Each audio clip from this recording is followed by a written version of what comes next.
call your attention to the exits at the front left and right of the theater. ACC is a non-smoking campus. Please smoke outside 10 feet from the entrances. There's no flash photography during the performance, and there is no food or drink in the theater.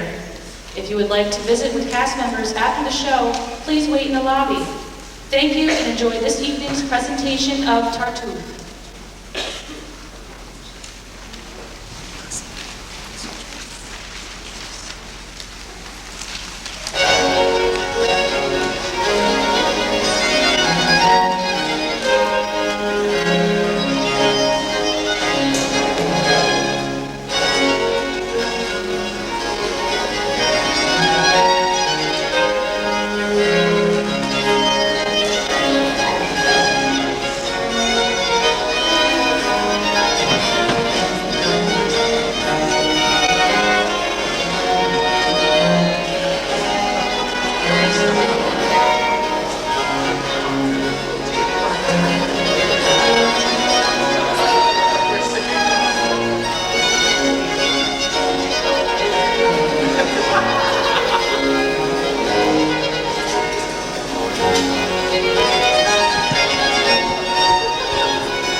Your man, Tartuffe, is full of holy speeches. And practices precisely what he preaches. He's a fine man to be listened to. I will not hear him mocked by fools like you. Good God, must we submit to a tyranny that's carved in hypocrite? Must we forego all our joys and satisfaction as that bigot censors all our actions? To hear him talk, and he talks all the time, there's nothing one can do that's not a crime. He rails at everything. Your dear Tartuffe. Whatever he reproves deserves reproof. He's out to save your souls, and all of you must love him as my son would have you do. No, Grandmother. I can never take to such a rascally for father's sake. This is how I feel. I shall not dissemble, because every action makes me seethe and tremble with helpless anger, and I have no doubt that he and I will shortly have it out. Surely it is a shame and a disgrace to see this man usurp the master's place. To see this beggar, who when first he came had not a shoe or a shoestring to his name, so far forget himself that he behaves as if the house were his, and we his slaves. Well, mark my words, your souls would fare far better if you obeyed his precepts to the letter. You see him as a saint. I am far less awed. He's a fraud. Nonsense! His man Laurent's the same or worse. I'd not trust either with a penny purse. I cannot say what his servant's morals may be. His own great goodness, I can guarantee. You all regard him with distaste and fear because he tells you what you're loath to hear, condemns your sins, points out your moral flaws, and humbly strives to further heaven's cause. If sin is all that bothers him, why is it he's so upset when folk drop in to visit? Is heaven so outraged by a social hell that he must prophesy against us all? I'll tell you what I think. If you ask me, he's jealous of my mistress' company. Rubbish! He's not alone, child, in complaining of all your promiscuous entertaining. Why, the whole neighborhood's upset. I know, by all these carriages that come and go, with crowds of guests parading in and out, and noisy servants loitering about. In all of this, I'm sure there's nothing vicious. But why do people cause to be suspicious? They need no cause. They'll talk in any case, madame. This world would be a joyless place if, fearing what malicious tongues might say, we locked our doors and turned our friends away. And even if one did so dreary a thing, do you think those tongues would cease their chattering? One can't fight slander. It's a losing battle. Let us instead ignore the tittle-tattle. Let us strive to live by conscience, clear decrees, and let the gossips gossip as they please. If there's talk against us, I know the source. It's Daphne and her little husband, of course. Those who have the greatest cause for guilt and shame are quickest to besmirch a neighbor's name. When there's a chance for libel, they'll never miss it. When something can be made to seem illicit, they're off at once to spread the joyous news, adding to fact what fantasies they choose. By talking up their neighbors' indiscretions, they seek to camouflage their own transgressions, hoping that others' innocent affairs will lend a hue of innocence to theirs, or that their own black guilt will come to seem part of a general shady color scheme. All that is quite irrelevant. I doubt that anyone is more virtuous and devout than Diorante, and I'm informed that she condemns your mode of life most vehemently. Oh yes, she's strict, devout, and has no taint of worldliness. In short, she seems a saint. But it was time which taught her that disguise. She's thus because she can't be otherwise. So long as her attractions could enthrall, she flounced and flirted and enjoyed it all. But now that they're no longer what they were, she quits a world which fast is putting her, and wears a veil of virtue to conceal her bankrupt beauty and her lost appeal. That's what becomes of old coquettes today. Distressed when all their lovers fall away, they seem no recourse but to play the prude, and so confer style on solitude. Thereafter, they're severe with everyone, condemning all our actions, pardoning none, and claiming to be pure, austere, and zealous. When if the truth were known, they're merely jealous and cannot bear to see another know the pleasures time has forced them to forego. That sort of talk is what you like to hear. Therefore, you'd have us all keep still, my dear. Well, madame rattles on the livelong day. Nevertheless, I mean to have my say. I tell you that you are blessed to have Tartuffe, dwelling as my son's guest beneath this roof. That heaven has sent him to forestall its wrath by leading you once more to the true path. That all he reprehends is reprehensible, and you'd better heed him and be sensible. These visits, balls, and parties in which you revel are nothing but inventions of the devil. One never hears a word that's edifying, nothing but chaff and foolishness and lying, as well as vicious gossip in which one's neighbors cut to bits with épée, foil, and saber. People of sense are driven half insane at such affairs where noise and folly reign, and reputations perish thick and fast. As a wise preacher said on Sunday last, parties are nothing but towers of Babylon, because the guests all babble on with never a pause. And then he told a story which I think, I heard that laugh, sir, and I saw that wink. Go find your silly friends and laugh some more. Enough, I'm going, don't show me the door. I leave this household much dismayed and vexed. I cannot say when I shall see you next. Wait up! Don't just stand there gaping into space. I'll slap some sense into that stupid face. Move, you slut!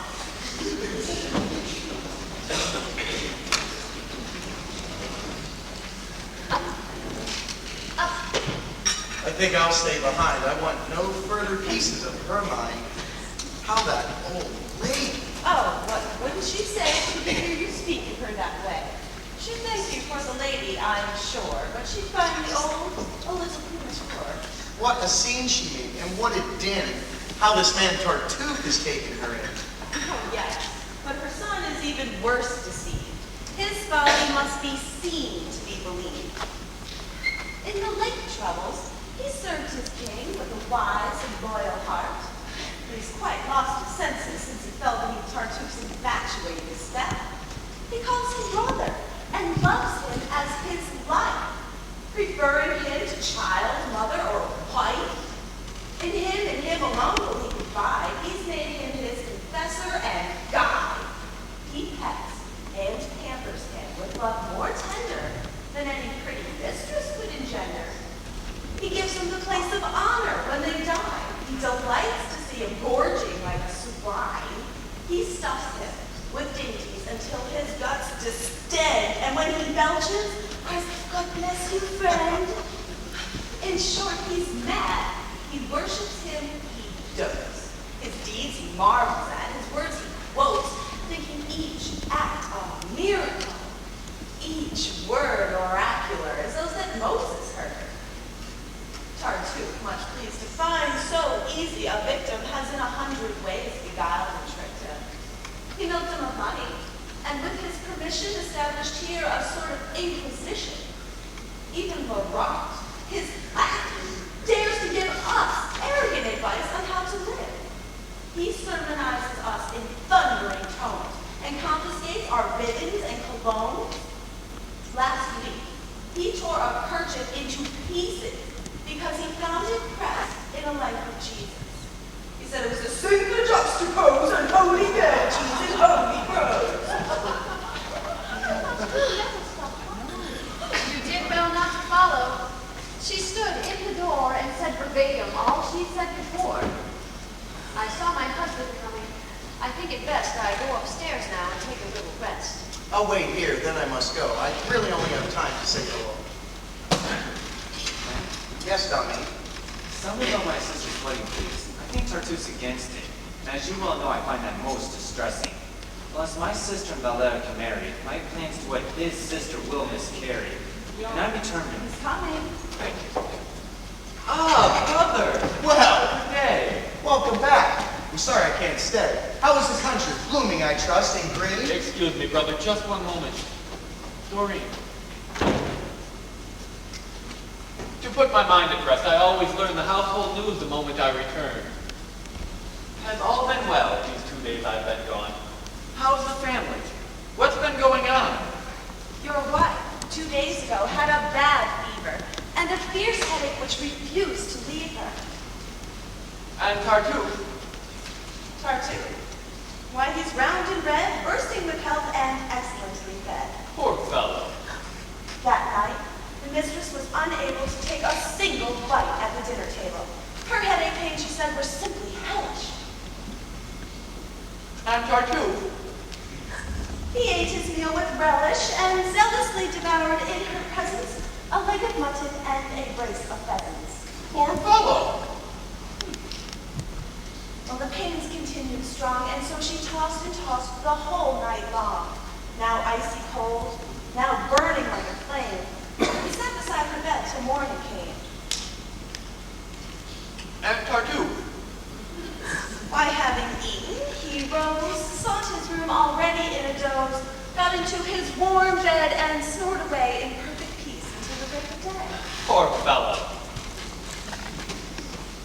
After much ado, we talked her into dispatching someone for the doctor. He bled her, and her fever quickly fell. And Tartuffe? He bore it well. To keep his cheerfulness at any cost and to make up for the blood Madame had lost, he drank at lunch 4 beakers full of port. Oh, poor fellow.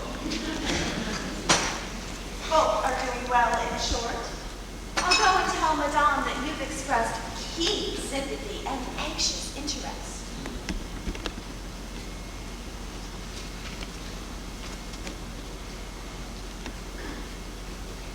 That girl was laughing in your face, and though I have no wish to offend you, I am bound to say that she had some excuse.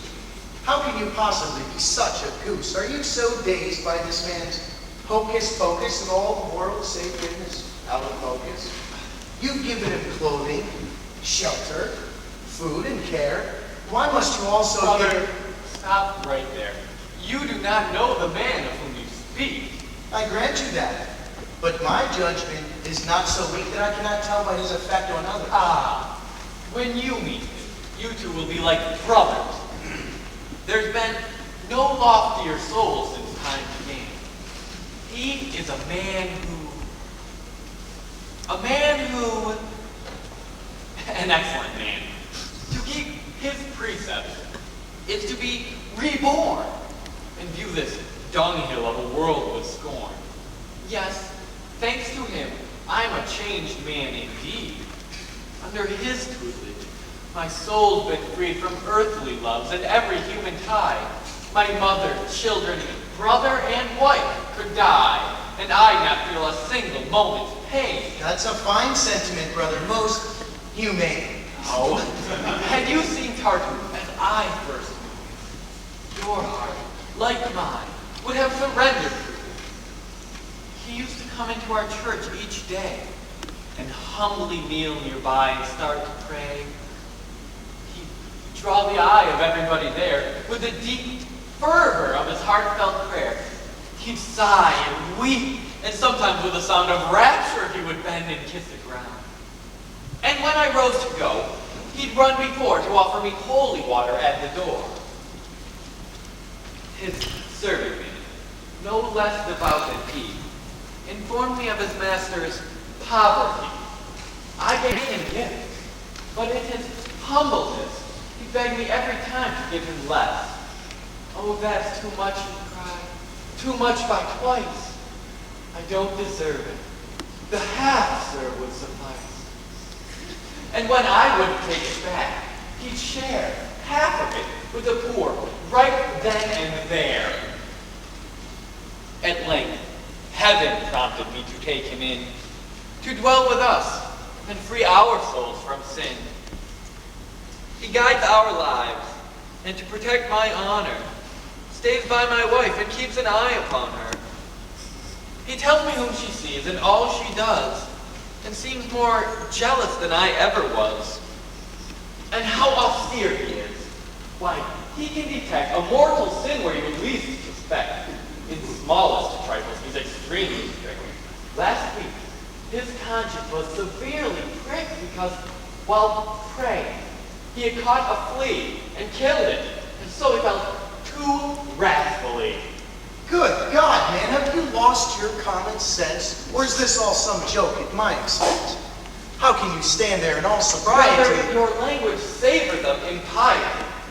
Too much free thinking has made your faith unsteady, and as I've told you many times already, it will get you into trouble before you're through. So I've been told before by dupes like you. Being blind, you would have all others blind as well. The clear-eyed man you call an infidel, and he who sees through humbug and pretense is charged by you with want of reverence. Spare your warnings, brother. I have no fear speaking out for you and heaven to hear against affected zeal and pious knavery. There's true and false in piety as in bravery, and just as those whose courage shines the most in battle are the least inclined to boast, so those whose hearts are truly pure and lowly don't make flashy shows of being holy. There is a vast difference, so it seems to me, between true piety and hypocrisy. How do you fail to see it, may I ask? Is not a face quite different than a mask? Well, brother. Cannot sincerity and cunning art, reality and semblance be told apart? Are scarecrows just like men? And do you hold that a false coin is just as good as gold? Ah, brother.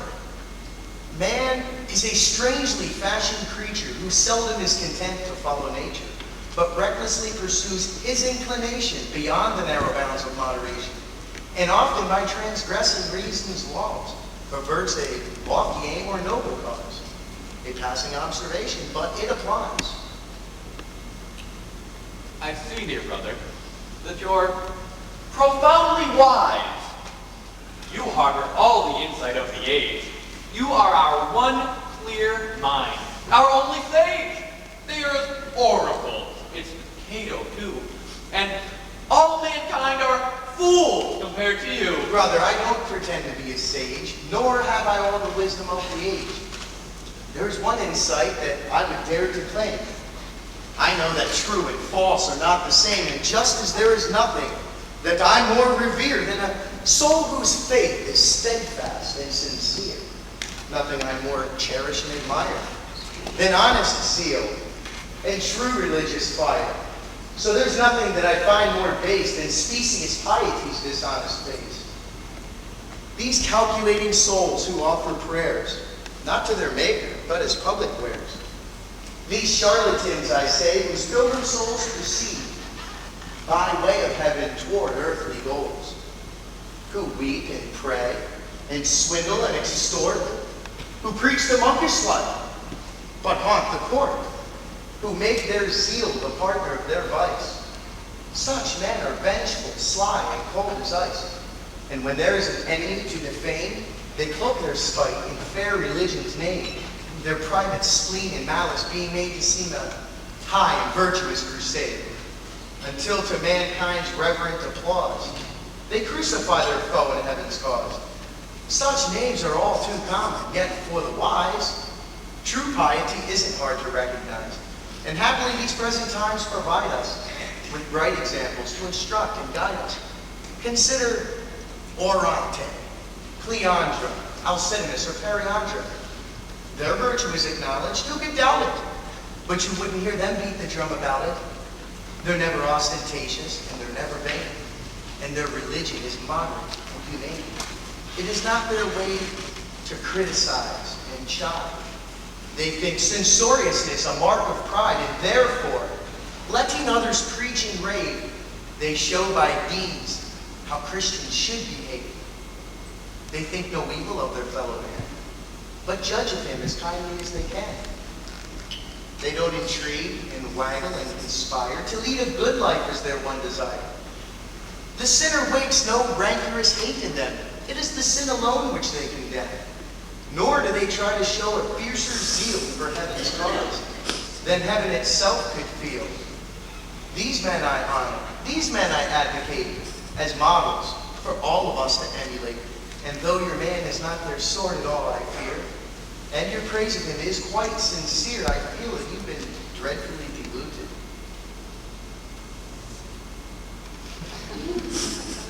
Now then, dear brother, is your speech concluded? Why, yes. Your servant, sir. No, brother, wait. There's one more matter. You agreed of late that young Moliere might have your daughter's hand. I did. And set the date, I understand. Quite so. You've now postponed it, is that true? No doubt. The match no longer pleases you. But who knows? Do you mean to go back on your word?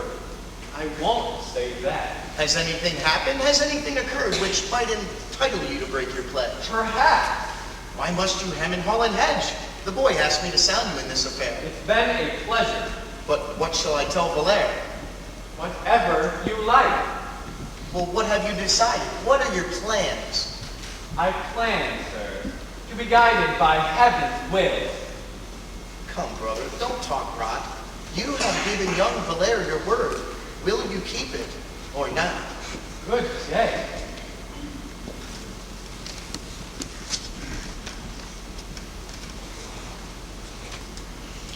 This looks like poor Moliere's undoing. I'll go warn him that there's trouble brewing.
Eavesdroppers, dear.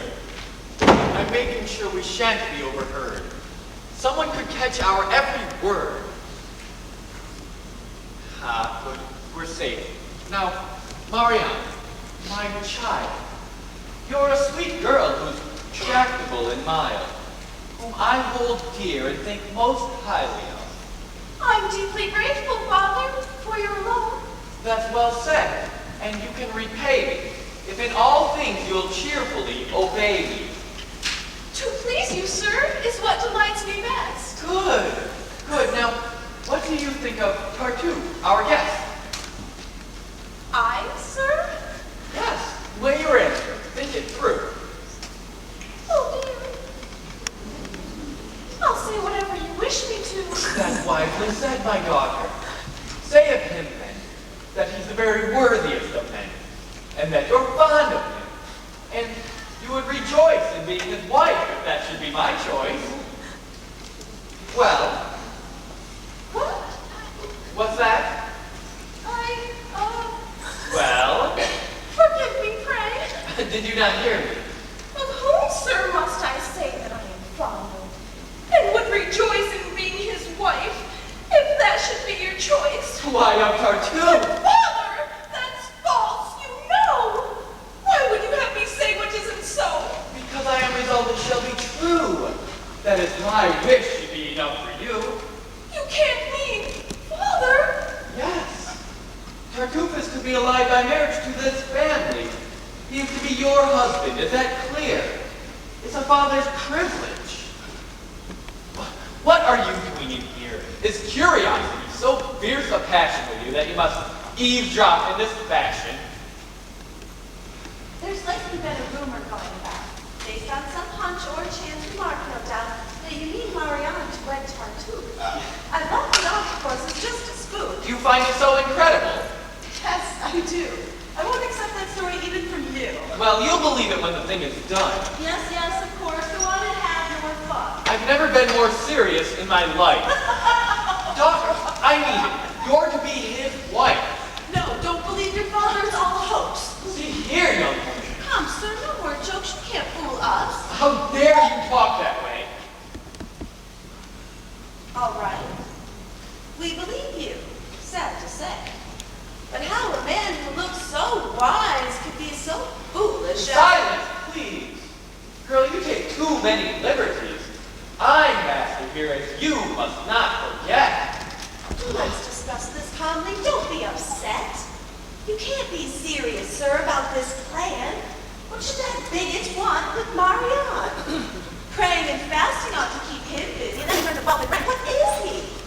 Why should a man of property like you pick out a beggar son-in-law? That will do. Speak of his poverty with reverence.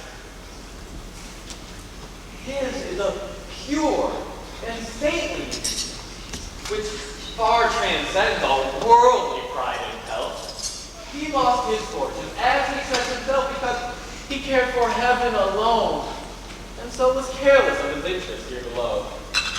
I mean to get him out of his present straits, and help him to recover his estate, which in his part of the world have no small pains. Poor though he is, he's a gentleman just the same. Yes, so he tells us. And sir, it seems to me such pride goes very ill with piety. A man whose spirit spurns the spongy earth ought not to brag of land's noble birds. Such worldly arrogance will hardly square with meek devotion and the life of prayer. But this approach, I see, has drawn a blank. Let's speak then of his person, not his rank. Doesn't it seem to you a trifle grim to give a girl like her to a man like him? The two are so ill-suited. Can't you see what the sad consequence is bound to be? A young girl's virtue is imperiled, sir, when such a marriage is imposed on her. For if one's bridegroom isn't to one's taste, it's hardly an inducement to be chaste. And many a man, with horns upon his brow, has made his wife the thing that she is now. It's hard to be a faithful wife in church to certain husbands of a certain sort. And he who gives his daughter to a man she hates must answer for her sins at heaven's gates. They think, sir, before you play so risky a role. This servant girl presumes to save my soul. Do you well to ponder what I've said. Daughter will disregard this thunderhead. Trust your father's judgment. Oh, I'm aware that I once promised you to young Moliere, but now I hear he gambles, which greatly shocks me. What's more, I have doubts about his orthodoxy. His visits to church, I know, are very few. Would you have him go at the same hours as you and kneel nearby to be sure of being seen? I can dispense with such remarks, Doreen. Tartuffe, however, is sure to have his blessing. And that's the only treasure worth possessing. This match will bring you joys beyond all measure. Your cup will overflow with every pleasure. You two will interchange your faithful love like two sweet cherubs or two turtle doves. No harsh words shall be heard, no frown be seen, and he will make you as happy as a queen. And she'll make him a cuckold swing. What language! It's a matter of destiny. He's made for horns. And with the stars and band, your daughter's virtue surely can't withstand. Don't interrupt me further. Why can't you learn that certain things are none of your concern? It's for your own sake that I interfere. Most kind of you. Now hold your tongue, do you hear? If I didn't love you, Spare me your affection. I'll love you, sir, in spite of your objections. Blast! I can't bear, sir, for your honor's sake, to let you make this ludicrous mistake. You mean to go on talking? If I didn't protest this sinful marriage, my conscience couldn't rest. If you don't hold your tongue, you little shrew! What? Lost your temper? A pious man like you? Yes! Yes! You talk and talk! Once and for all, I will tell you to be quiet. Well, I'll be quiet, but I'll be thinking hard. Think all you'd like, but you had better guard that saucy tongue of yours, or I'll...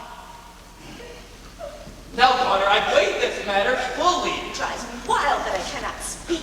Tartuffe is no young dandy, but still his person is Is as sweet as candy. such that even if you shouldn't care for his other marriage, Oh, they'll make a lovely pair. If I were she, no man would marry me against my inclination and go scot-free. He'd learn before the wedding day was over how readily a wife can find a lover. it seems you treat my orders as a joke. Why? What's the matter? 'Twas not to you I spoke. What were you doing? Talking to myself, that's all. One more bit of impudence, and all, and I shall give her a good slap in the face. Daughter, you shall accept, and with good grace, the husband I've selected. Your wedding day. Why do you not talk to yourself? I've nothing to say. Come, just one word. No, thank you, sir. I pass. Come, speak. I'm waiting. I'd not be such an ass. In short, dear daughter, I need to be obeyed, and you must bow to the sound choice I've made. I've not wed such a monster, even in jest. Daughter, that maid of yours is a thorough pest. She makes me sinfully annoyed and nettled. I can't speak further, my nerves are too unsettled. She so upset me by her insolent talk. I'll calm myself by going for a walk.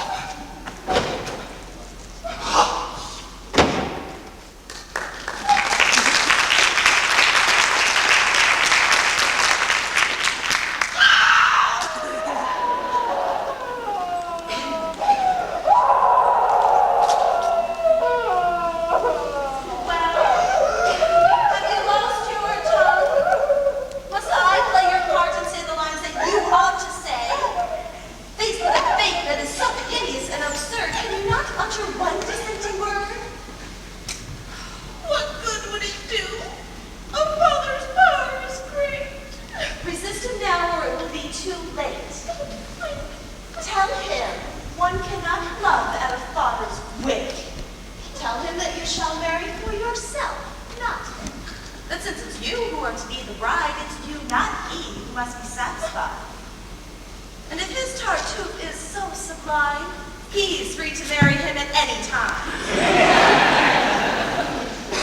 I've vowed so long to father's strict control, I couldn't oppose him now to save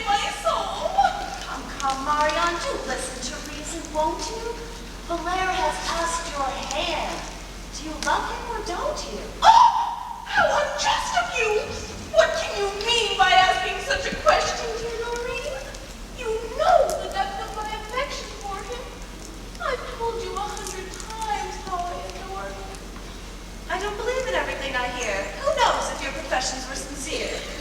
They were, Doreen, and you do me wrong to doubt it. Heaven knows I've been all too frank about it. You love him then? Oh, more than I can express. And he, I take it, cares for you no less. I think so. And you both, with equal fire, burn to be married? That is our one desire. What of Tartuffe then? What of your father's plan? I'll kill myself if I'm forced to wed that man. I hadn't thought of that recourse. How splendid! Just die and all your troubles will be ended? A fine solution. Oh, it maddens me to hear you talk in that self-pitying key. Doreen, how harsh you are. It's most unfair. You have no sympathy for my despair. I've none at all for people who talk drivel, and faced with difficulties whine and snivel. No doubt I'm timid, but it would be wrong. True love requires a heart that's firm and strong. I'm strong in my affection for Moliere, but coping with my father is his affair. But if your father's brain has grown so cracked over his dear Tartuffe that he can retract his blessing, though the wedding day was named, it's surely not Moliere who is to be blamed. If I defied my father, as you suggest, would it not seem unmaidenly at best? Shall I defend my love at the expense of brazenness and disobedience? Shall I parade my heart's desires and flaunt? No, I ask nothing of you. Clearly you want to be Madame Tartuffe, and I feel bound not to oppose a wish so very sound. What right have I to criticize the match? Indeed, my dear, the man's a brilliant catch. Monsieur Tartuffe. Well, there's a man of weight. Yes, Monsieur Tartuffe, I'm bound to state, is quite a person. That's not to be denied. Will be no little thing to be his bride. The world already rings with his renown. He's a great noble in his native town. His ears are red. He has a pink complexion. And all in all, he'll suit you to perfection. Dear God! Oh, how triumphant you will feel at having found a husband so ideal. Oh, don't stop teasing me and use your cleverness to get me out of this appalling mess. Advise me. I'll do whatever you say. Oh, no. A dutiful daughter must obey her father, even if he weds her to an ape. Give a bright future. Why struggle to escape? Tartuffe will take you back to where his family lives. A small town, swarm with relatives, uncles and cousins you'll be charmed to meet. You'll be received at once by the elite, calling upon the bailiff's wife, no less, even perhaps upon the mayoress, who'll sit you down in the best kitchen chair. And then, once a year, you'll dance at the village fair to the drone of bagpipes. Two of them, in fact, and you'll see a puppet show or an animal act, and your husband... Whoa! Turn my blood to ice! Stop torturing me and give me your advice! Your servant, mademoiselle. Doreen, I beg of you. No, this marriage must go through. Doreen! No. Not Tartuffe! You know I think him. Tartuffe's your cup of tea, and you shall drink him.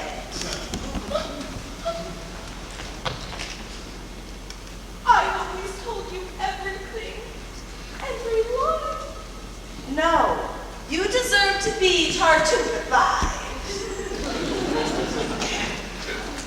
Well, since you mock me and refuse to care, I'll henceforth seek my solace in despair. Despair shall be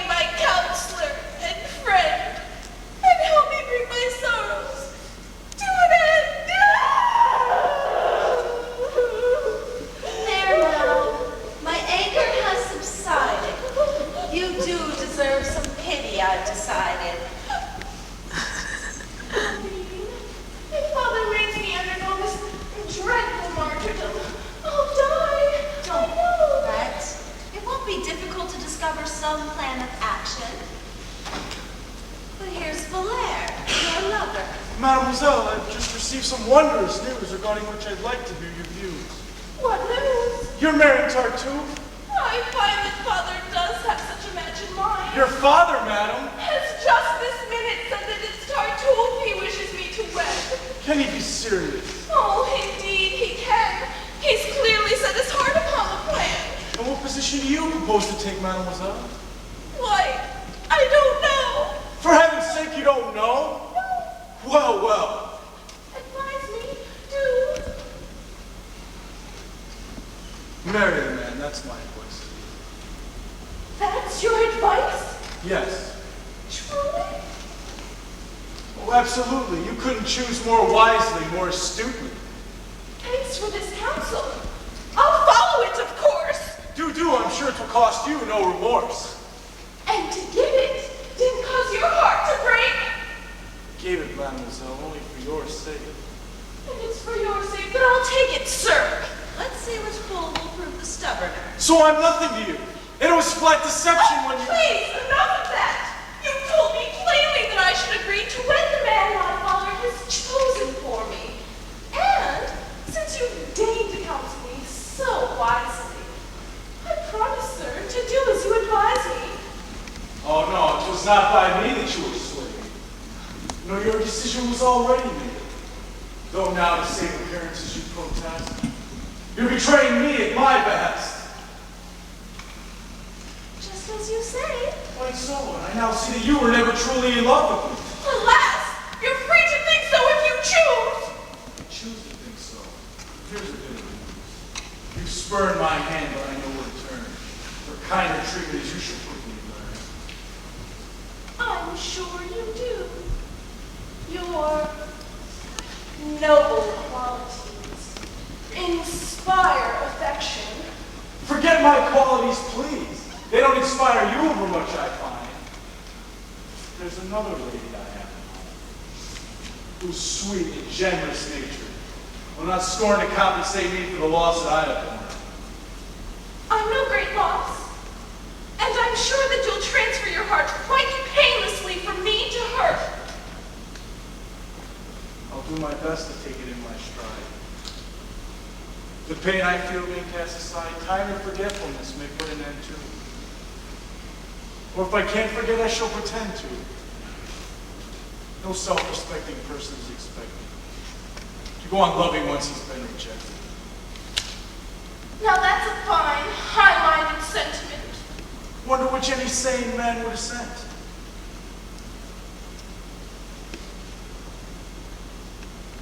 Would you prefer that I pined away in hopeless passion from my dying day? Am I to yield you to a rival's arms and not console myself with other charms? Go then!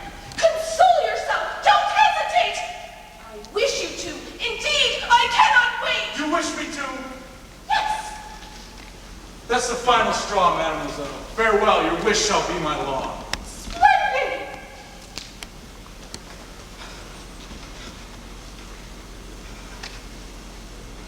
This breach, remember, is of your making. It is you who has driven me to this step I'm taking. Of course.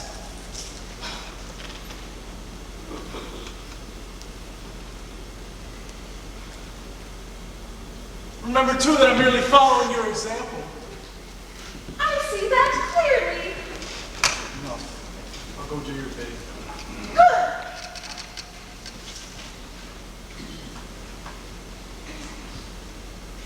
You shall never see my face again. Excellent.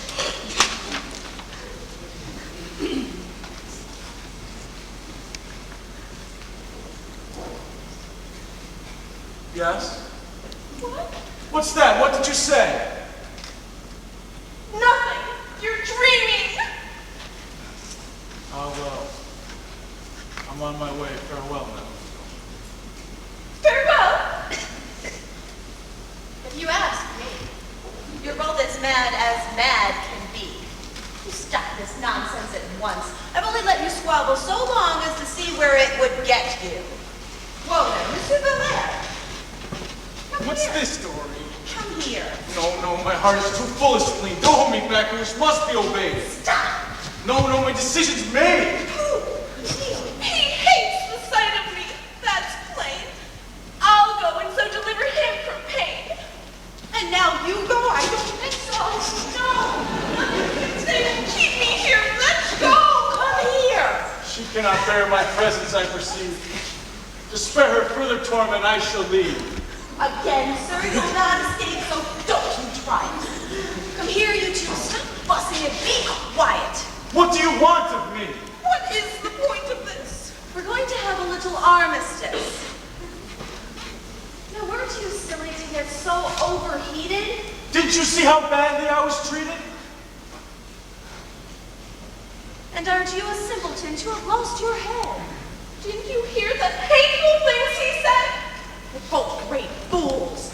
Her sole desire, Belair, is to be yours in marriage. To that I'll swear. He wants no wife but you, Marianne. On that I'll stake my life. And why you advise me so I cannot see. On such a question, why ask advice of me? You're impossible. Give me your hands, you two. First one for you. But why? Now one for you. There. A perfect fit. You suit each other better than you'll admit.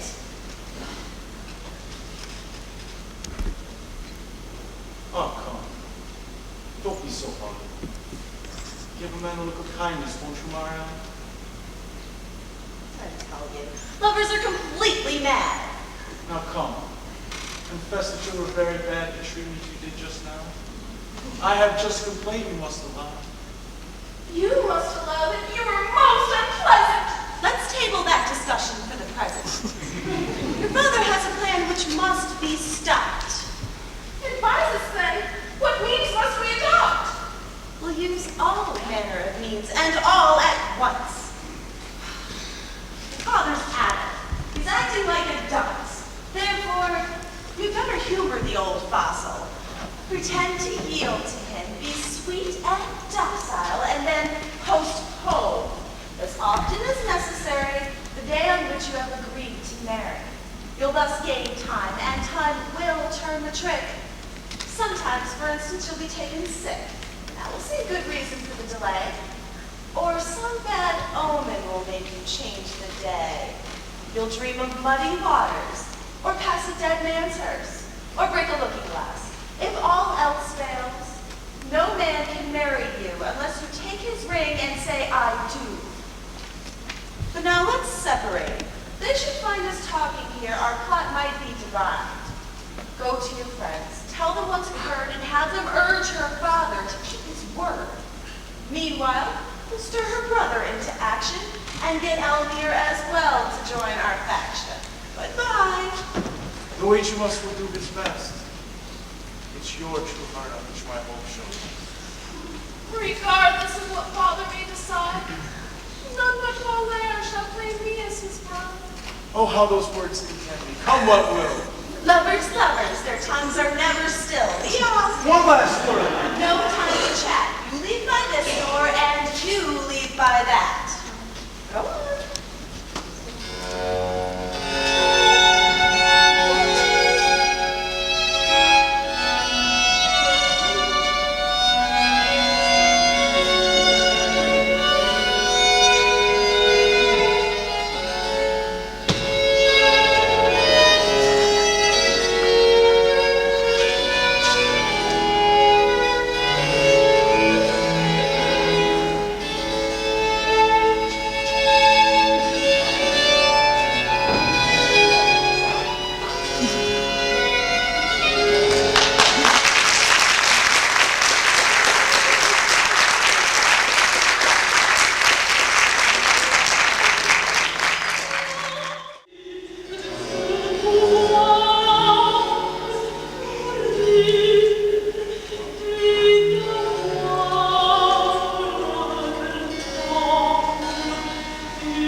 holds me back from settling things with that great quack. Now don't give way to violent emotion.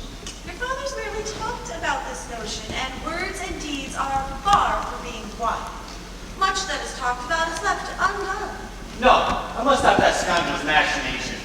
I'll go tell him off. I'm out of patience. Do calm down and be practical. I'd rather my mistress dealt with him and with your father. She seems to have some influence with Tartuffe, I've noted. He hangs upon her word, seems most devoted, and may indeed be smitten by her charm. Pray heaven it's true. 'Twould do our cause no harm. She sent for him just now to sound him about this affair you're so incensed about. She'll find out where he stands and tell him too a dreadful trouble and strife will ensue if he lends countenance to your father's plans. Go now. I'll catch him when he comes downstairs. No, I want to hear this conference and I will. No, they must be alone. Oh, I'll keep still. Not you. I know your temper. You start a brawl and shout and stamp your foot and spoil it all. Go on. No, I have the perfect right. Lord, you're a nuisance. Get out of sight.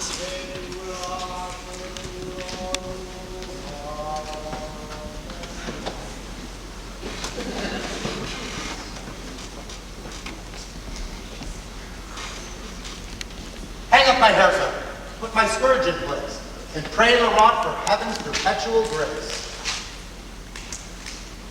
I'm off to the prison now to share my last few coins with the poor wretches there.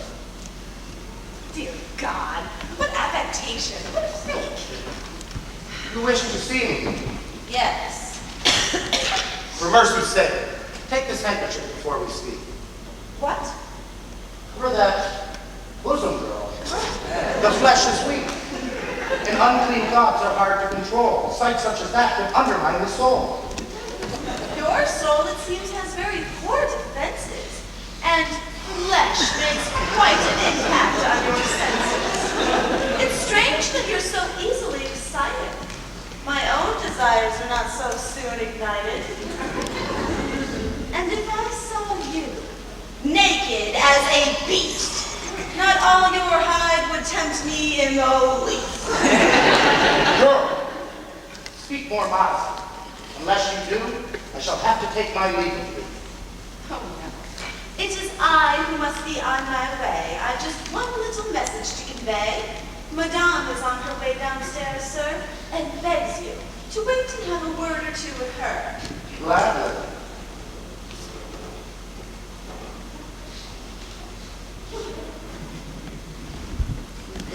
That had a softening effect. I think my guess about him was correct. Will she be long? No, that's her step, I hear. Ah, here she is, and I shall disappear. May heaven, whose infinite goodness we adore, preserve your body and soul forevermore, and bless your days in answer thus the plea of one who is its humblest votary. I thank you for that pious wish, but please do take the chair, let's be more at ease.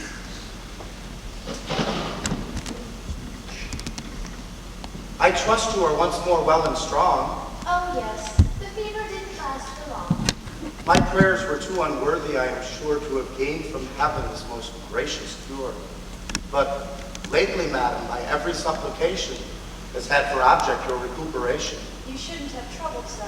I don't deserve it. Your health is priceless, and to preserve it, I would gladly give my own in all sincerity. Sir, you outdo us all in Christian charity.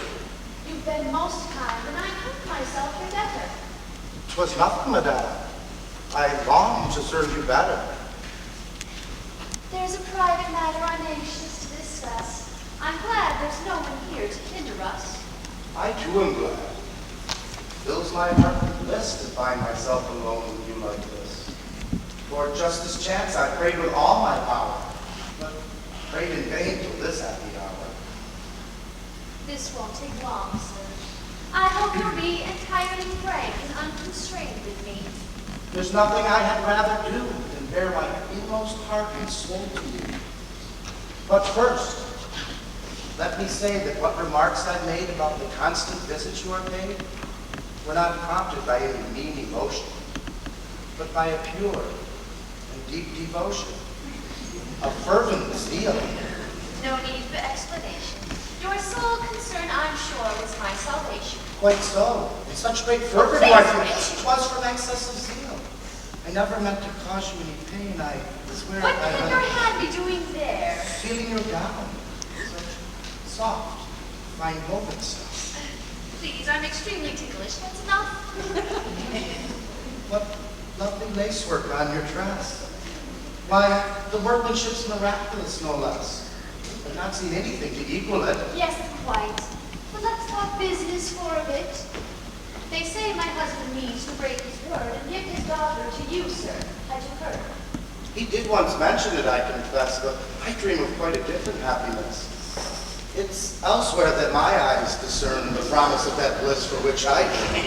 You see, you care for nothing here below. Ah, well, my heart's not made of stone, you know. All your desires not heavenward, I'm sure. Is scorn of all that is earthly and impure. The love of heavenly beauty does not preclude a proper love of earthly pulchritude. Our senses are quite rightly captivated by the perfect works our Maker has created. Some glory clings to all that heaven has made. In you all heaven's marvels are displayed. On that fair face such beauties have been lavished, the eyes are dazzled, and the heart is ravished. How can I look upon you, O flawless creature, and not adore the author of all nature, feeling a love both passionate and pure? For you, his triumph of self-portraiture. At first I trembled lest that love should be a subtle snare that hell had laid for me. I vowed to flee the sight of you, eschewing a rapture that could prove my soul's undoing. But soon, fair being, I became aware that my deep passion could be made to square. With rectitude and with my bounden duty, I thereupon surrendered to your beauty. I know it is presumptuous on my part to bring to you this poor offering of my heart. It is not my merit, heaven knows, but on your compassion that my hopes repose. You are my peace, my solace, my salvation. On you depends my bliss or desolation. I'll bide your judgment, and as you see best, I shall be either miserable or blessed. Oh, your declaration is most gallant, sir, but don't you think it is out of character? You'd have done better to restrain your passion, and think before you spoke in such a fashion, it ill becomes a pious man like you.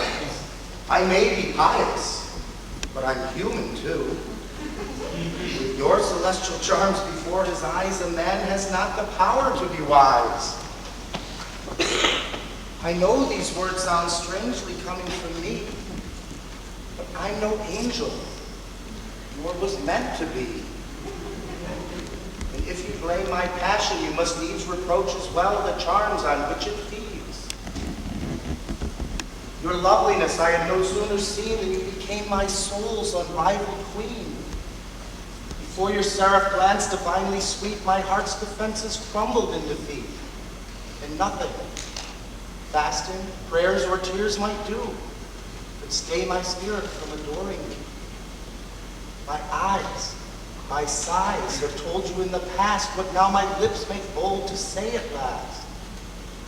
And if in your great goodness you will deign to look upon your slave and ease his pain, if in compassion for my soul's distress you'll stoop to comfort my unworthiness, I'll raise to you in thanks for that sweet manna an endless hymn, an infinite hosanna.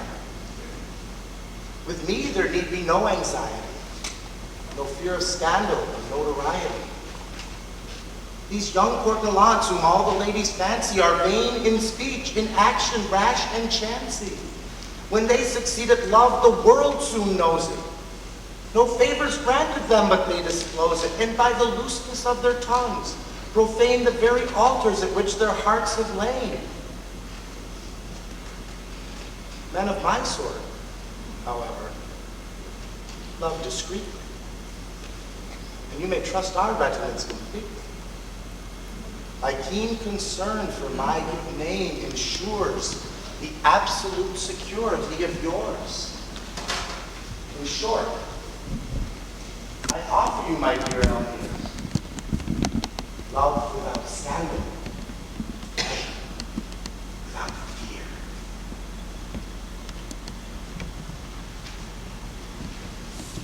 I have heard your well-turned speeches to the end, and what you urge I clearly apprehend.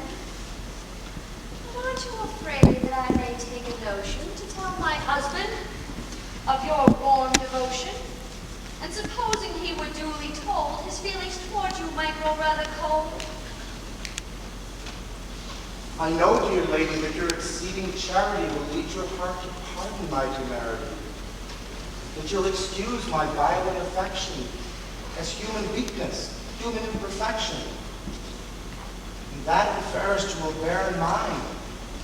I am of flesh and blood, and am not blind.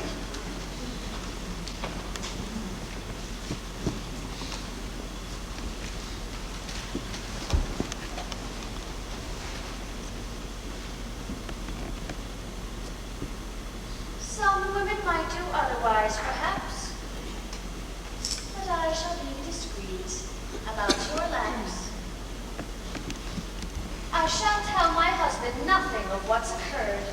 If in return you give your solemn word to advocate as forcefully as you can the marriage of Moliere and Marianne, renouncing all desire to dispossess another of his rightful happiness. No! We do not have just a final affair. I heard it all behind that table there, where heaven, in order to confound the pride of this great rascal planted me to hide. I'm a long-awaited chance to punish his deceit and arrogance, and give my father clear, shocking proof of the black character of this dear Tartuffe. No, Demi, I'll be content if he will study to deserve my leniency. I've promised silence, don't make me break my word. To make a scandal would be too absurd. Good wives, laugh off such trifles and forget them. Why should they tell their husbands and upset them? You have your reasons for taking such a course. I have reasons too of equal force. To spare him now would be insanely wrong. I saw my just wrath for far too long. And watch this insolent bigot bringing strife and bitterness into our family life. Too long he's meddled in my father's affairs, thwarting my marriage hopes and poor Valaire's. It's high time that my father was undeceived. Now I've proved I cannot be disbelieved. Proof bursting from heaven above. It's too good not to take advantage of. This is my chance.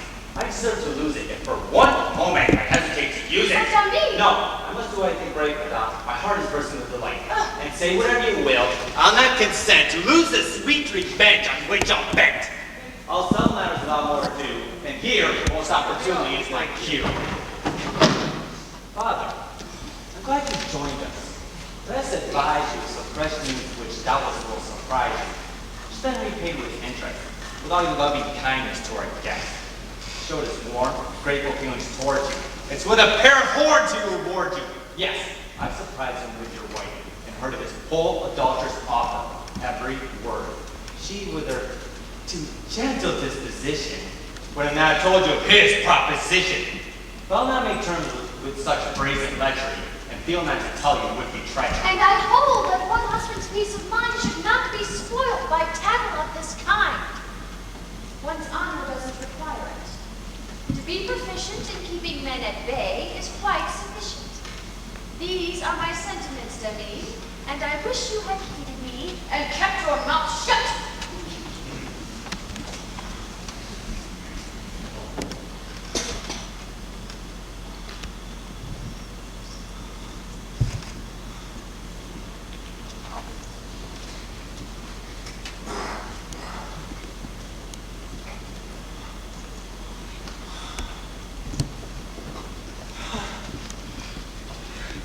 Can it be true?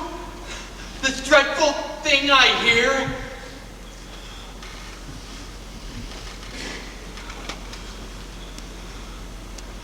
Yes, brother. I'm a wicked man, I fear.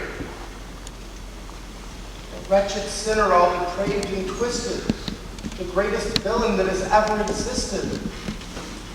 My life is but a heap of crimes which grows each minute. There's not much foulness and corruption in it. And I perceive that heaven, outraged by me, has chosen this occasion to mortify me. Charge me with any deed you wish to name. I won't defend myself, but take the blame. Just believe what you are told, and drive Tartuffe like some base criminal from beneath your roof. Yes, drive me hence, and with a parting curse, I shan't protest, for I deserve far worse. Ah, you deceitful boy!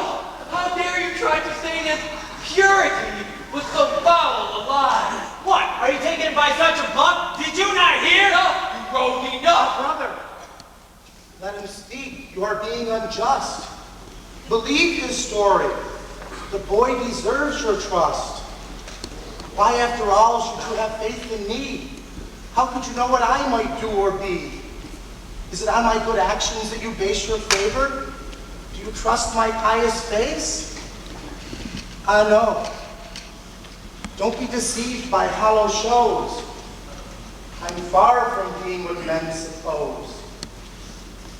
Though the world takes me for a man of worth, I am truly the most worthless man on earth. Yes, dear boy, speak out now. Call me the chief of sinners, a wretch, a murderer, a thief. Load me with all the names men most abhor. I won't complain. I've heard them all and more. I'll kneel here while you pour them on my head. Just punishment for the life I've led. This is too much, dear brother.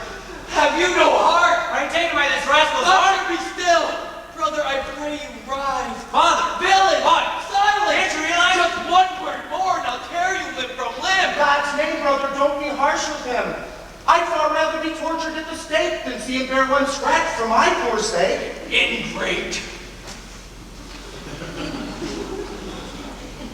Don't be harsh with him.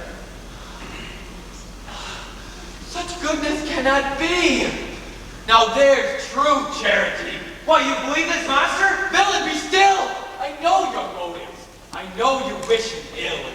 Yes, all of you, wife, children, servants, all conspire against him and desire his fall, employing every shameful trick you can to alienate me from the saintly man.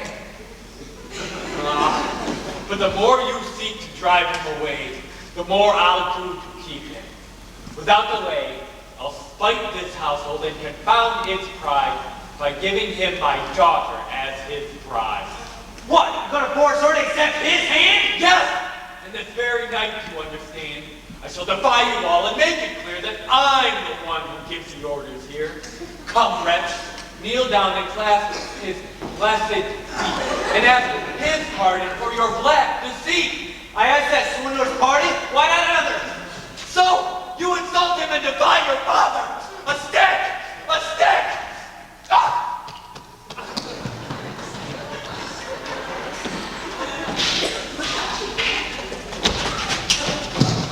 No relief, you! Be out with you! Out of my house this minute, and never dare set foot in it again! Why shall go then? Well, go quickly then! I disinherit you! An empty purse is all you'll get from me! That's my purse!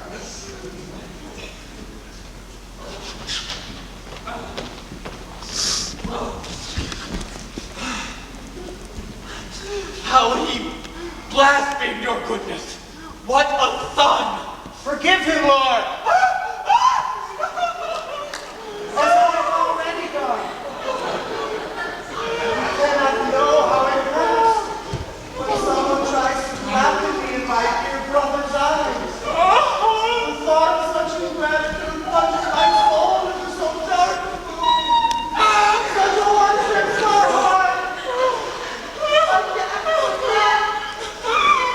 And speaks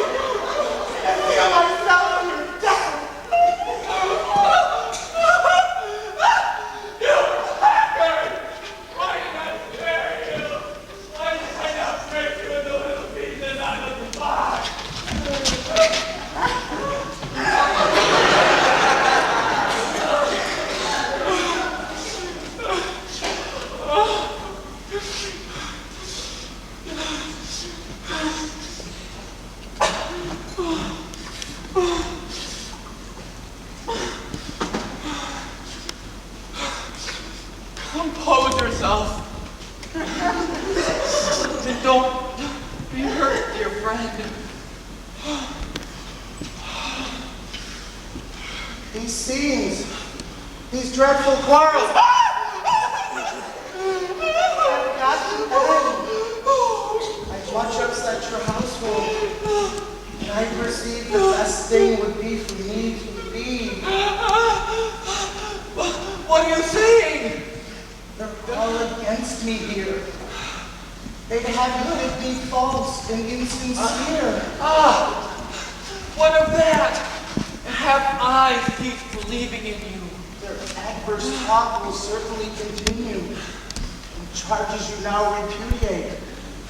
You may find credible at a later date. No, brother, never. Brother, a wife can sway her husband's mind in many a subtle way. No. To me, No. You shall remain.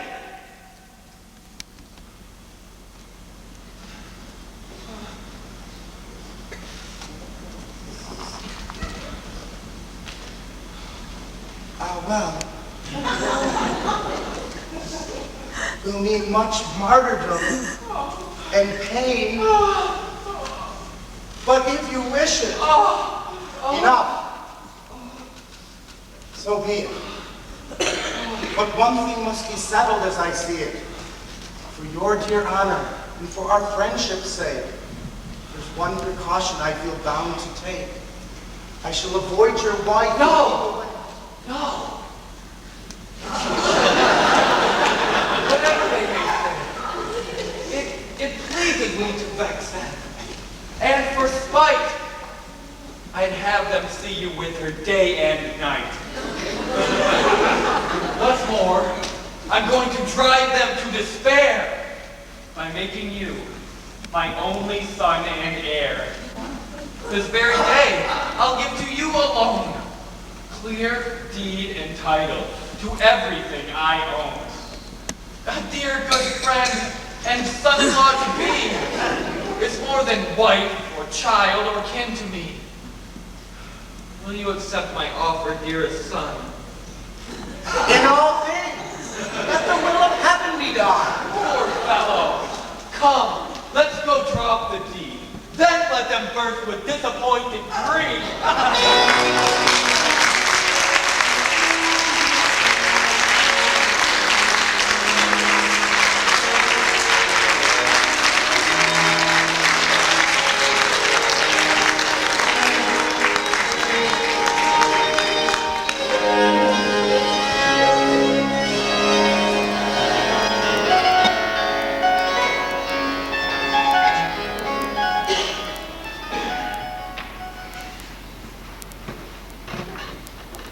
Yes, all the town is discussing it, and truly, their comments do not flutter you unduly. I'm glad we've met, sir, and I'll give you my view of this sad matter in a word or two. As for who's guilty, that I shan't discuss. Let us say it was Dami who caused the fuss. Assuming then that you have been ill-used by young Dami, and groundlessly accused, ought not a Christian to forgive, and ought he not stifle every vengeful thought? Should you stand by and watch a father make his only son in exile for your sake? Again, I tell you frankly, be advised. The whole town, high and low, is scandalized. This quarrel must be mended, and my advice is not to push things to a further crisis. No, sacrifice your wrath to God above, and help Donnie regain his father's love.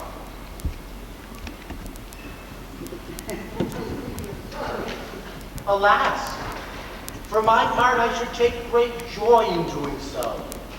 I've nothing against the boy. I pardon all.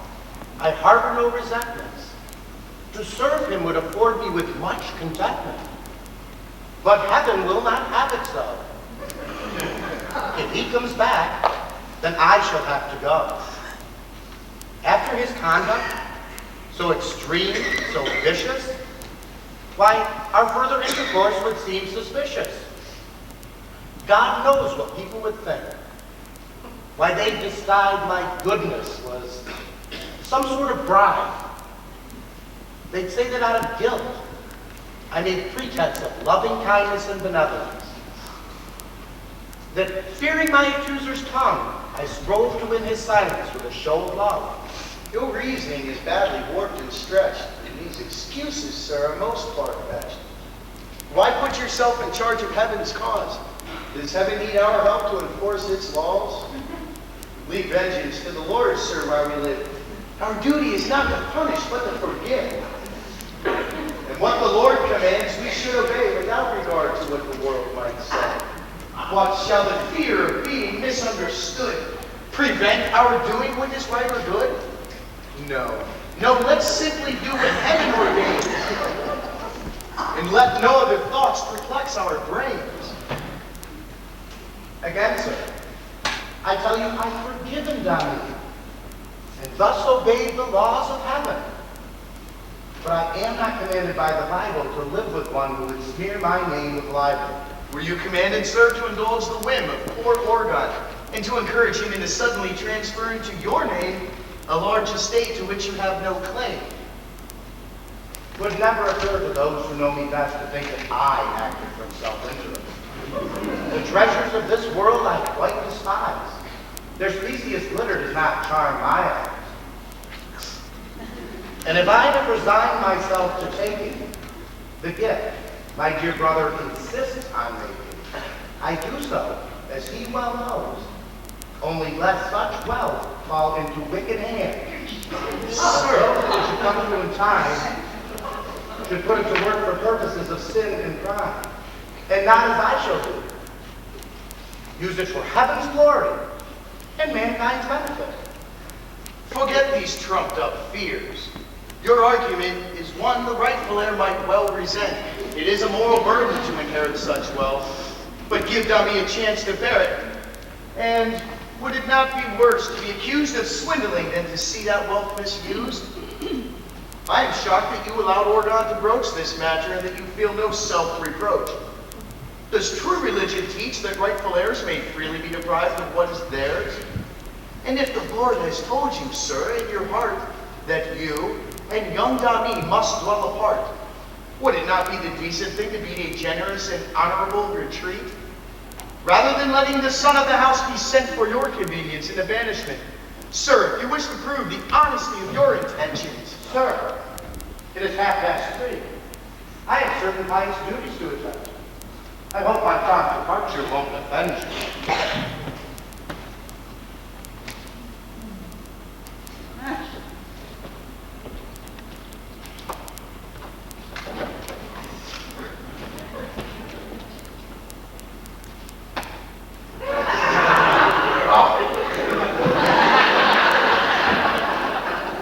God, give me patience!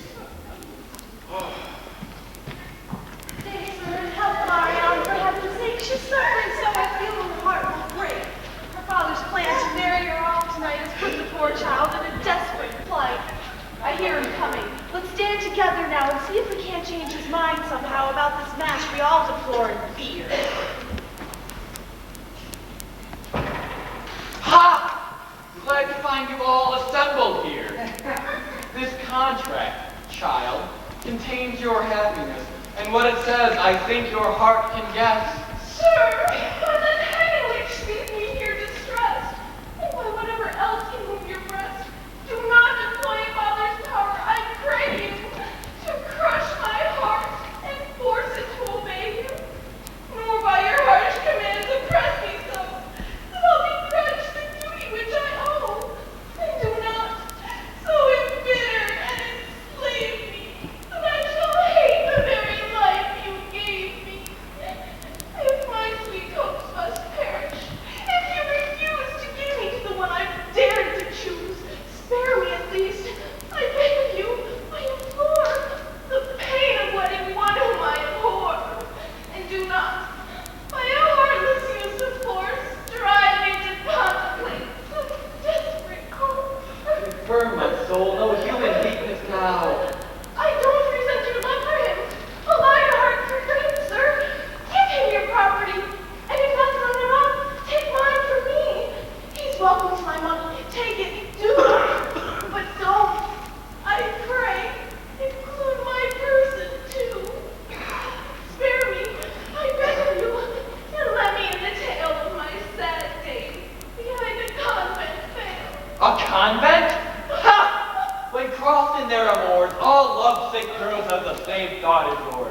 Get up!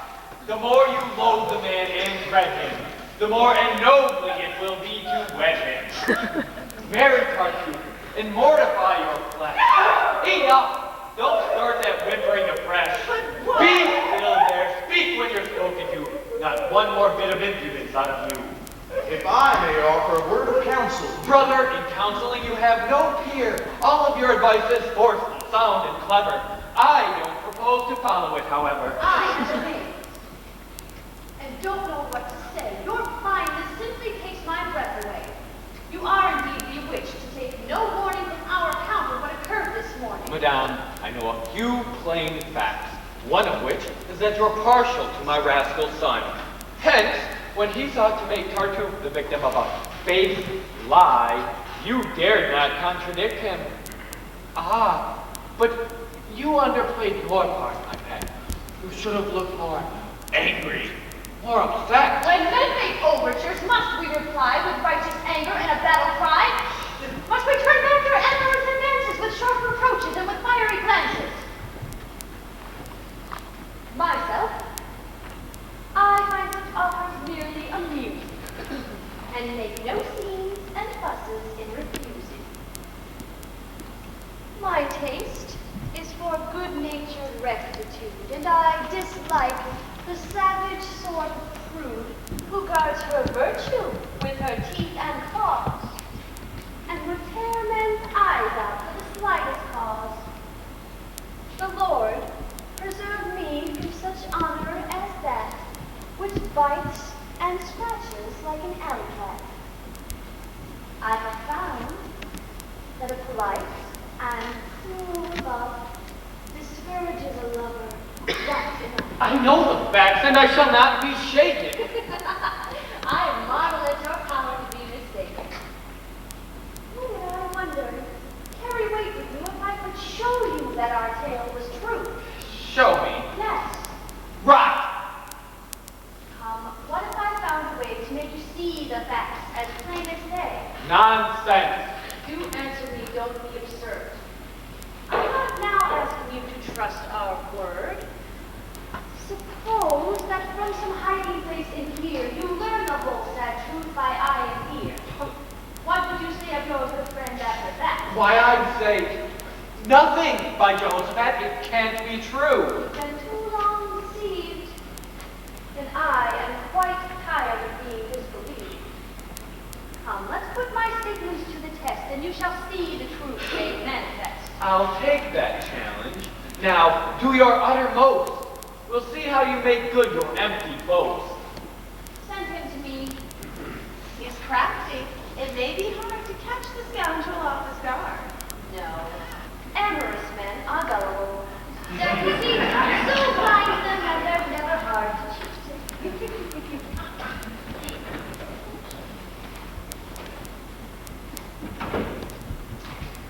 Please, leave us for a bit.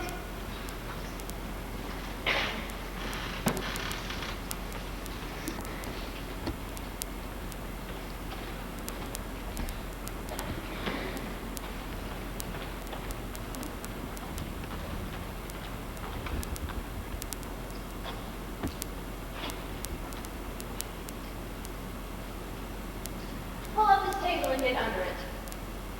What? It's essential that you be well hidden. Why there? For heaven, just do as you are bidden. I have my plan. We'll soon see how they fare. Under the table now. And once you are there, take care that you are neither seen nor heard. Well, I'll indulge you, since I gave my word to see you through this infantile charade. Once over, we'll be glad you played.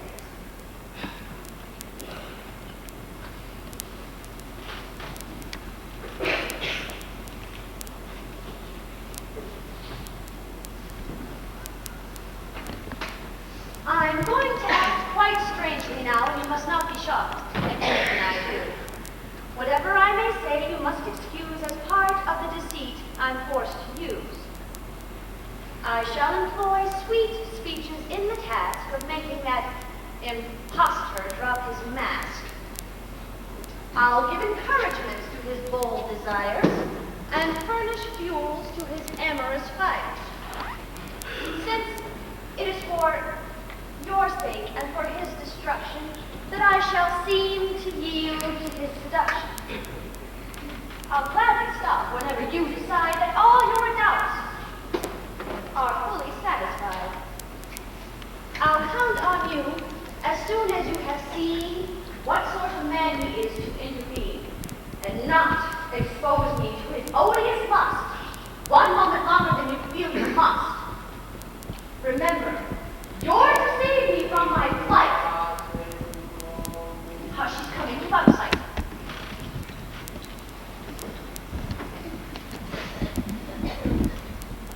You wished a word with me, I'm told. Yes, I've a little secret to unfold. Before I speak, however, it would be wise to close that door and look about our spies.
And now in mockery of those who do, he bids me be continually with you.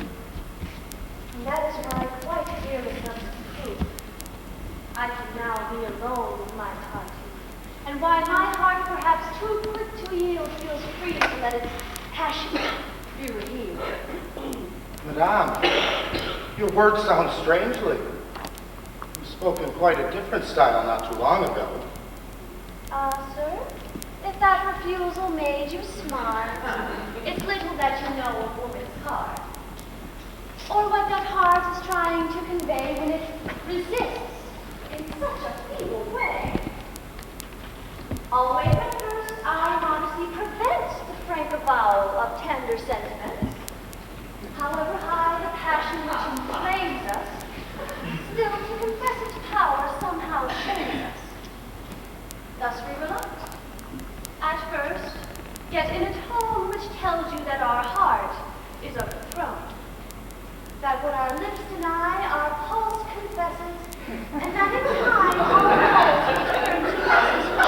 I feel my words are all frankly, and the more fruitful woman's modesty. Since I'm started, tell me if you will, would I have tried to make Diomedes still?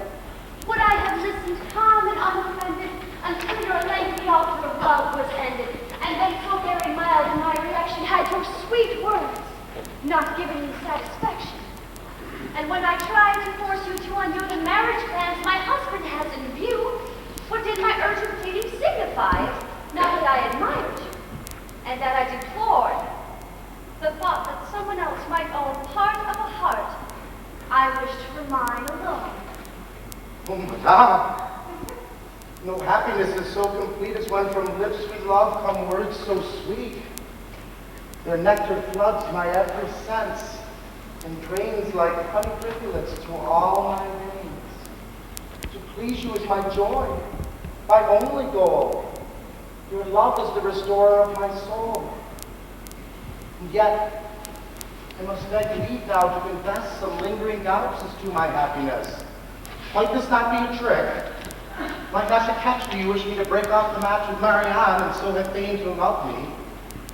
I shan't quite trust your fond opinion of me until these sentiments you've expressed so sweetly are demonstrated so much more concretely, and that you have shown me certain my faith in your perfection. I'm in such a hurry. Once my heart exhausted bounty at the very start. To make that sweet ambition cost me dear. But you'll not be contented with it here unless my store of favors is dispersed. The last farthing at the very first. The less we merit, the less we dare to hope. And with our doubts, mere words can never cope. We trust no promised bliss till we receive it. Not till the joy is ours till we believe it. I who so little merit your esteem can't credit this fulfillment of my dream. And I shan't believe it, madam, until I savor some more palpable assurance of your favor. How tremendous your love for me, and how it perplexes me. How curiously you take my heart in hand and make your every wish appear for them. Come, what have you hounded Harry me to death? Will you not give me time to catch my breath? Can it be right to press me with such force? Give me no quarter, show me no remorse, and take advantage by your stand. Insistence of the one feeling between me my resistance. Well, if you look with favor on my love, why then begrudge me some clear proof thereof? If heaven is all that holds you back, don't worry. I can remove that hindrance in a hurry. Nothing of that sort can obstruct our path. Why not be afraid of heaven's wrath? Madame, forget such fears and be my pupil. I shall teach you how to conquer scruple. Some joys, it's true, are wrong in heaven's eyes, but heaven is not averse to compromise. There is a science lately formulated through which one's conscience may be liberated, and any wrongful act you care to mention may be redeemed by purity of intention. I'll teach you, madame, the secrets of that science. Meanwhile, just place on me your full reliance. Assuage my clean desires and feel no dread. The sin of any shall be on my head. You have a bad cough. Yes, it's bad indeed. Perhaps it would help to suck a bit of licorice. This cold has come on, I can't seem to shift it. I don't think it would help much to suck on anything. How aggravating. Oh, more than I can say. There's still trouble to think of things this way. No one need know our joy save us alone. And there's no evil till the act is known. The sin of any shall be on my head. Clearly I do as you request, and you your unfortunate desire. It is apparent now that nothing less will satisfy you, and so I acquiesce. Much against my will, I'm vexed that it should come to this, but still since you are so determined on it, since you will not allow mere language to convince you, and since you ask for concrete evidence, I see nothing for it now to reply. If this is sinful, if I must be doing so much, the worse for him who drove me to it. The fault can surely not be charged to me. Madame, the fault is mine and fault there be. Oh, let the door finish out. I wouldn't want my husband holding you out. Why worry about the man? He grows more gullible each day. One can lead him by the nose. Why, to find us here would fill him with delight. And if he saw the worst, he'd doubt his sight. You step out into the hall for a minute and see that no one's in it.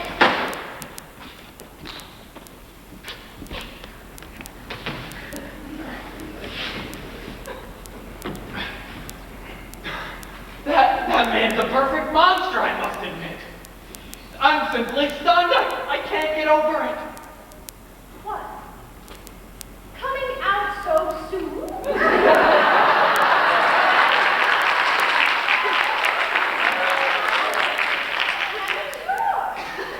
Oh, get back in hiding and wait until you're sure.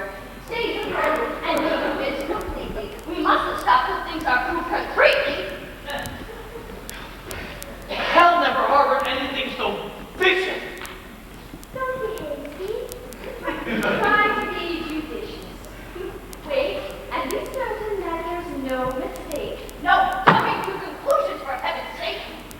Madame, all things have worked out to perfection. I've given the neighboring rooms a complete inspection, and now... Hold on, passionate fellow. Not so fast. So you thought you'd fool me, my dear saint. How soon you wearied of the saintly life, wedding my daughter and coveting my wife? I long suspected you, and had a feeling that soon I catch you at your double dealing. Just now, you've given me evidence galore. It's quite enough. I've no wish for more. I'm sorry to have treated you so slyly, but circumstances forced me to be wily. Brother, you can't No believe- more talk from you. Just leave this household without more ado. Brother, what I had intended... That seems fairly clear. Spare me your falsehoods and get out of here. No! I'm the master now, and you're the one to go. This house belongs to me now, I'll have you know. And I'll show you that you can't hurt me through this contemptible conspiracy. And those that cross me know not what they do. That I have means to expose and punish you, avenge offended heaven, and make you grieve that ever you would dare order me to leave.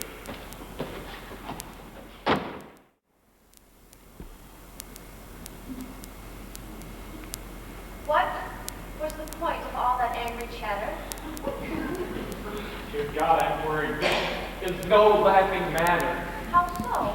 I fear I understood his drift. I'm much disturbed about that deed of the gift. You gave him? Yes, it's all been drawn and signed. But one thing more is weighing on my mind. What's that? I'll tell you, but first let's see if there's a certain strong box in his room upstairs.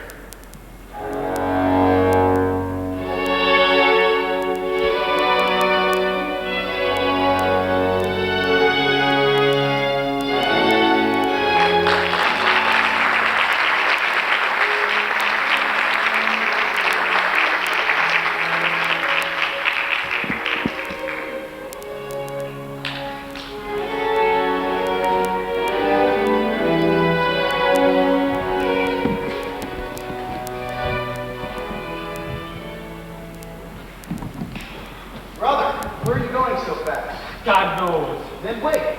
Let's have a conference and deliberate on how the situation is to be met. That strongbox has me utterly upset. This is the worst of many, many shocks. Is there some fearful mystery in that box? My poor friend artist brought that box to me with his own hands in utmost secrecy. 'Twas on the very morning of his flight. It's full of papers which, if they came to light, would ruin him. Such is my impression. Why did you let them out of your possession? Those papers vexed my conscience, and it seemed best to ask the counsel of my pious guest. The cunning scoundrel got me to agree to leave the strongbox in his custody so that, in case of an investigation, I could employ a slight equivocation and swear I didn't have it, and thereby, at no expense to conscience, tell a lie. It seems to me as if you're out on a limb. Trusting him with that box and offering him that deed of gift were actions of a kind which scarcely indicated prudent mind. With two such weapons, he has the upper hand, and since you're vulnerable in matters stand, you erred once more in bringing him to bed. You should have acted in a subtler way. Just think of it! Behind that fervent face, a heart so wicked, a soul so base. I took him in a hungry beggar, and then enough, my God! I'm through with pious men. Henceforth, I'll hate the whole false brotherhood and persecute them worse than Satan could. Ah, there you go, extravagant as ever. Why can you not be rational? You never managed to take the middle course, it seems, but jump instead between absurd extremes. You have recognized your recent great mistake in falling victim to a pious fate. Now, to correct that error, you must embrace an even greater error in its place, and judge our worthy neighbors as a whole from what you learned of one corrupt soul. Come, brother, just because one rascal made you swallow a show of zeal which turned out to be hollow, shall you conclude that all men are deceivers, and that today there are no true believers? Let atheists make that foolish inference.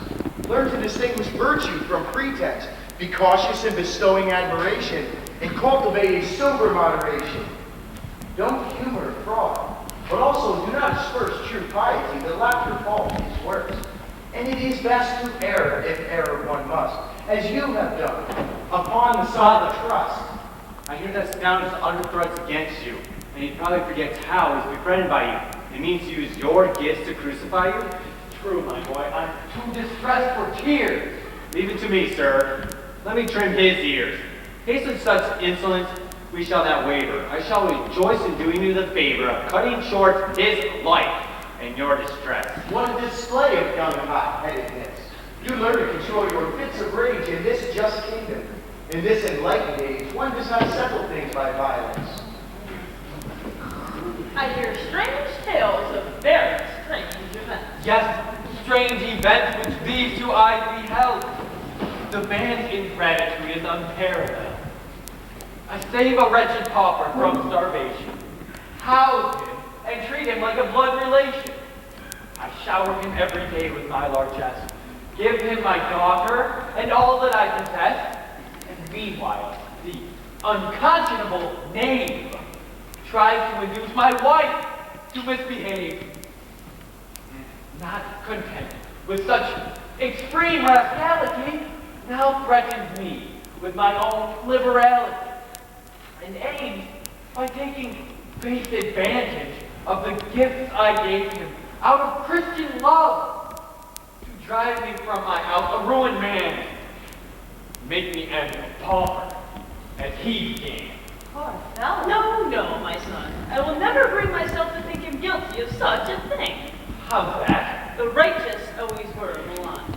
Speak clearly, mother. Say what's on your mind.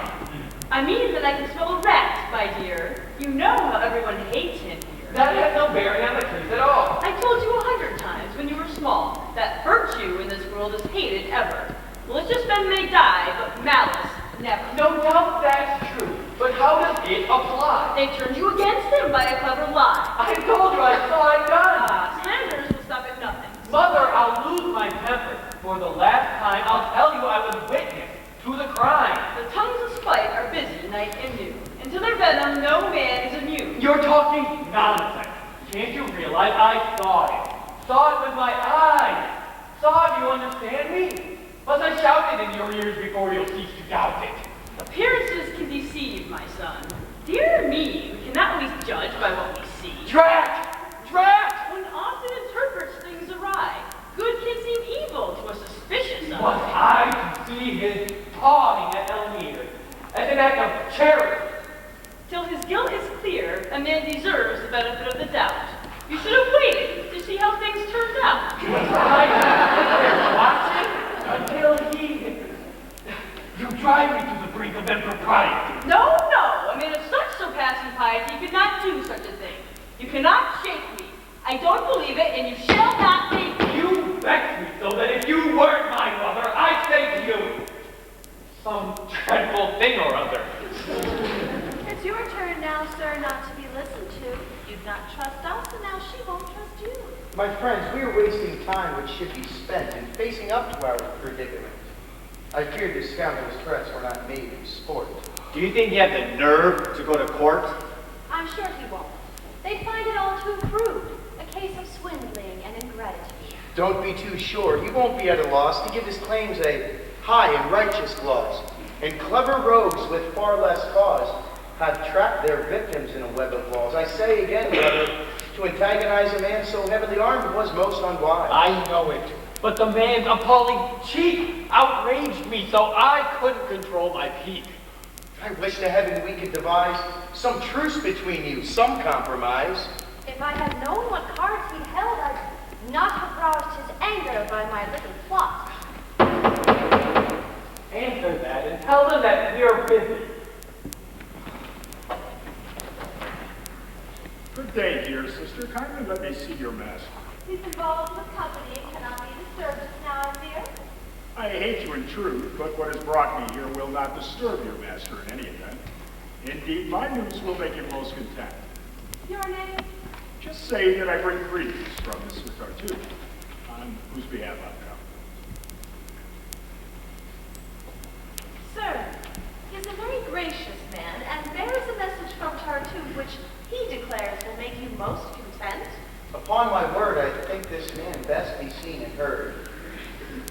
Perhaps he has some settlement to suggest. How shall I treat him? What manner would be best? Control your anger, and if he should mention a fair adjustment, give him your full attention. Good health to you, good sir. May heaven confound your enemies, and may your joys abound. A gentle salutation. It confirms my guess that you may be here to offer terms. I've always held your family most dear. Why, I served your father, sir, for many a year. To my shame, sir, I cannot now recall your face or name. Loyal is my name. I come from Normandy, and I'm a bailiff in all modesty. For 40 years, praise God, it's been my boast to serve with honor in that vital post. And I am here, sir, if you will permit the liberty, to serve you with this writ. To what? Now, please, sir, let us have no friction. It's nothing but an order of eviction. We're to move your goods and family out and make way for new occupants without deferment or delay, and give the keys. I leave this house. Why, yes, sir, if you please. This house, from the cellar to the roof, now belongs to the good Monsieur Tartuffe. And he is lord and master of your estate by virtue of a deed of present date, drawn in due form with clearest legal phrase. Your insolence is utterly amazing. Young man, my business here is not with you, but with your wise and tempered father, who, like every worthy citizen, stands in awe of justice and would never obstruct the law. But Not for a million, sir, would you rebel against authority. I know that well. You'll not make trouble or interfere with the execution of my duties here. So we excuse smart time too in that blue jacket for your crew. Sir, bid your son be silent. I much regret having to mention such a nasty threat of violence in writing my report. This man Loyal is the most disloyal sort. I love all men of upright character. And when I agreed to serve these papers, sir, it was your feelings that I had in mind. I couldn't bear to see the case assigned to someone who might esteem you less and so subject you to unpleasantness. what's more unpleasant than telling a man to leave his house and home? You'd like a short reprieve? If you desire it, sir, I shall not press you. But wait until tomorrow to dispossess you. Splendid. I'll come and spend the night here then. Most quietly, with a half score of men. For form's sake, you might bring me, just before you go to bed, the keys to the front door. My men, I promise, will be on their best behavior and will not disturb your rest. But bright and early, sir, you must be quick. And move out all your furniture, every step. The men I've chosen are both young and strong. And with their help, it shouldn't take you long. In short, I'll make things pleasant and convenient. And since I'm being so extremely lenient, please, sir, show me a like consideration. Give me your entire cooperation. I may be all but bankrupt, but I vow that I'd give 100 louis right here and now, just for the pleasure of landing one good clout right on the face of that complacent cavil. Don't make things worse. My boots all itches to give that beggar a good kick. Monsieur Loyal, I'd love to hear the whack of a stout stick across your fine broad back. Take care. A woman, too, may go to jail if she uses threatening language to avail it. Enough, enough, sir. This must not go on. Give me that paper, please, and I'll be gone. Well, au revoir. God give you all good cheer. God confound you, him who sent you here. Now, mother, was I right or not? This writ should change your notion of Tartuffe a bit. Do you perceive his villainy at last? I'm thunderstruck. I'm utterly aghast. Be fair. You mustn't take offense at this new proof of his benevolence. He's acting out of selfless love, I know. Material things enslave the soul, and so he kindly has arranged your liberation from all that might endanger your salvation. Will you not ever hold your tongue, you dunce? Come, we must take some action, and at once. Go tell the world below that he's tried. The deed of guilt is surely nullified by such behavior, and public rage will not permit the wretch to carry out his plot. Yeah. Sir, Though I hate to bring you more bad news, such is a danger that I cannot choose. A friend who's extremely close to me and knows of my interest in your family has, for my sake, presumed to violate the secrecy that's due to things of state, and sends me word that you're in a plight to which your one salvation lies in flight. That scoundrel who's imposed upon you so denounced you the king an hour ago, and as supporting evidence displayed the strong box of a certain renegade, whose secret papers, so he testified, you had disloyally agreed to hide. I don't know what charges may be pressed, but there's a warrant out for your arrest. Tartuffe has been instructed furthermore to guide the arresting officer to your door. He's clearly done this to facilitate a seizure of your house and your estate. That man, I must say, is a vicious beast. Quick, sir, you mustn't tarry in the least. My carriage is outside and take you hence. This 1,000 louis should cover all expense. Let's lose no time, you shall be undone. The sole defense in this case is to run. I shall go with you all the way and place you in a safe refuge to which I'll never trace you. Alas, dear boy, I wish that I could show you the gratitude for all that I owe you. But now is not the time. I pray the Lord that I may live to give you your reward. Farewell, my dears. Come, brother, hurry. We'll take care of things. You gently, sir, gently. Stay right where you are. There's no need for haste. Your lodging isn't far. You're off to prison, by order of the prince. Since it's a crowning blow, you wretch, and since it means my total ruin and defeat, your villainy is now at last complete. You needn't try to provoke me. It's no use. Those who serve heaven must expect of you. Brother, you are both sweet, patient, and blameless. How he poisoned the name of heaven. It's shameless.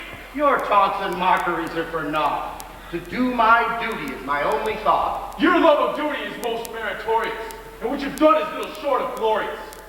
All deeds are glorious, sir, which obey the sovereign prince who sent me here today. I rescued you when you were destitute. Have you forgotten that thankless brute? No. I well remember everything. But my first duty is to my king. That obligation is so paramount that all things beside it do not count. And for it, I would give up my wife, my family, my friend, or my own life. Hypocrite! All that we most revere, he uses to cloak his plots and camouflage his ruses. If you are animated by pure and loyal zeal as you have stated, why was his zeal not roused until you sought to make order on a couple to be caught? Why were you not moved to give your evidence until your outraged host has driven you hence? I shan't say that the gift of all his treasure should have dampened your zeal in any measure, but if he is a traitor as you declare, how could you condescend to be his heir? Sir, spare me this glamour. It's growing quite shrill. Please, carry out your orders, if you will. Yes, I've delayed too long, sir. Thank you kindly. You are just the proper person to remind me. Come! You're off to join the other boarders in the king's prison according to his orders. Who, sir? I? Yes! To prison? This can't be true! I owe an explanation, but not to you. Sir, all is well. Rest easy and be grateful. You serve a prince to whom all sham is hateful. A prince who sees into our innermost hearts and can't be fooled by any trickster's arts. His royal soul, though generous and human, views all things with discernment and acumen. His sovereign reason is not lightly swayed, and all his royal judgments are discreetly made. He is a righteous man of every kind, and yet his zeal for virtue is not blind, nor does piety numb his wits and make him intolerant of hypocrites. It is hardly likely that the king who spoils such liars by the dozen. One keen glance to see the whole perverseness and corruption of his soul, and thus high-handed justice was displayed, betraying you, the rogue stood self-betrayed. The king soon recognized Tartuffe as one notorious by another name, who done so many vicious crimes that one could fill 10 volumes with him and be writing still. But to be brief, our sovereign was appalled on this man's treachery towards you, which he called the last, worst villainy of a vile career, and bade me follow the impostor here, to see how gross his impudence could be, and to force him to restore your property, your private papers, by the king's command. I hereby seize and give it into your hand. The king invalidates the deed which gave this rascal your estate, and pardons, furthermore, your grave offense of harboring an exile's document. By these decrees, our king rewards you for your loyal deeds in the late Civil War, and it is his heartfelt satisfaction in recompensing any worthy action. For how much he prizes merit, he makes more of men's virtues than of their mistakes. Heaven be praised! Well, you know, now Please, let us not descend to such indignities. Leave the pour rest to his unhappy fate, and don't say anything that might aggravate his present woes, but hope that he will soon embrace an honest piety in his way, and by a true repentance, move our just king to moderate his sentence. Meanwhile, go kneel before your sovereign's throne, and give thanks for the mercy which he has shown. Well said. Let's go at once, and gladly kneeling, express the gratitude which all are feeling. Then, when that first great duty has been done, we'll turn with pleasure to a second one, and give Moliere, whose love has proven so true, the wedded happiness which is his due.